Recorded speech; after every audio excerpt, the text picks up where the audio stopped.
मुझे डीएनएस है, क्या मुझे ऑपरेशन कराना जरूरी है? यस दोस्तों, बात करते हैं if you have a DNS then operation is mandatory और not.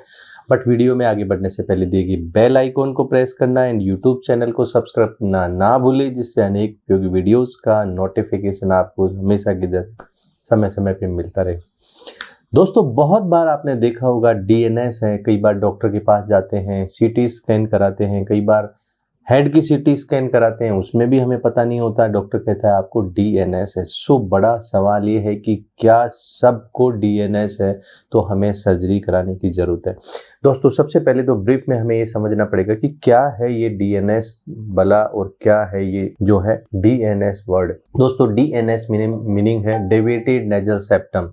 Deviated nasal septum that means nose ने जो गॉड ने जो नोज के बीच में एक पार्टीशन बनाया है, उस पार्टीशन को दोनों तरफ जो है हमें इक्वल ब्रीदिंग का एयरवे होता है और उससे हमें बराबर सांस आता है। नाक का सेप्टम जो पार्टीशन बीच में नहीं हो कि राइट और लेफ्ट साइड में जब डेविएटेड होता है तो उसको डीएनएस बोलते हैं। नॉर्मली दोस्तों अगर बात करें तो 10 से 12% पॉपुलेशन में डीएनएस यूजुअल होता है। अगर हमने सीटी स्कैन में देखा कि डीएनएस है तो इसका मतलब ये नहीं है कि आपको ऑपरेशन करने की ही ज़रूरत है। क्या कंडीशन है जब आपको ऑपरेशन की ज़रूरत है? नंबर 1, अगर दोस्तों उस डीएनएस के कारण आपको जो है नेजल ब्लॉकेज रहता है, आपको एयरवे ब्रीदिंग के अंदर प्रॉब्लम रहती है, या दोस्तों उस डीएनएस के कारण आपका जो नोज जो है बाह्य रूप से विकृत है, यानी नाक का जो आगे का हिस्सा है या बीच का हिस्सा है उसमें बैंड है, आइदर वो सी शेप भी हो सकता है, एस शेप होता है, तो उसके लिए फिर जो है आपको करेक्ट कराने की ज़रूरत होती है।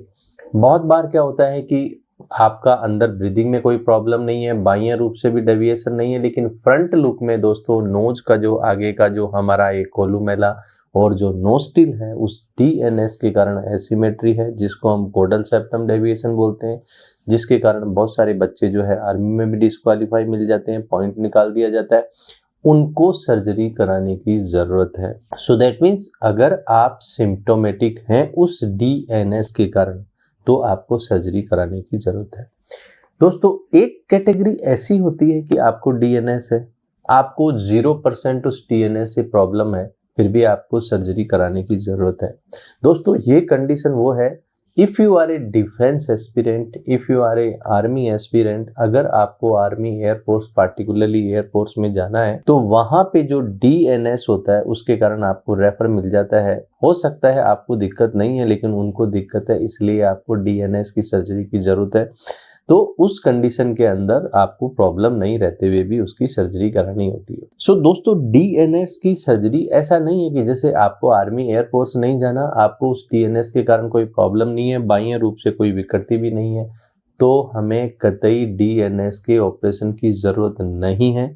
ऐसा नहीं है कि मेरी सीटी स्कैन में ये लिखा हुआ है डेविएटेड नेजल सेप्टम तो क्या मुझे सर्जरी कराना जरूरी है? नहीं। यदि उस डीएनएस के कारण आपको साइनोसाइटिस डेवलप होती है, बार बार साइनस की समस्या डेवलप होती है, तो भी आपको डीएनएस सर्जरी करानी चाहिए, अदरवाइज यूजुअली डीएनएस की सर्जरी नहीं करानी चाहिए।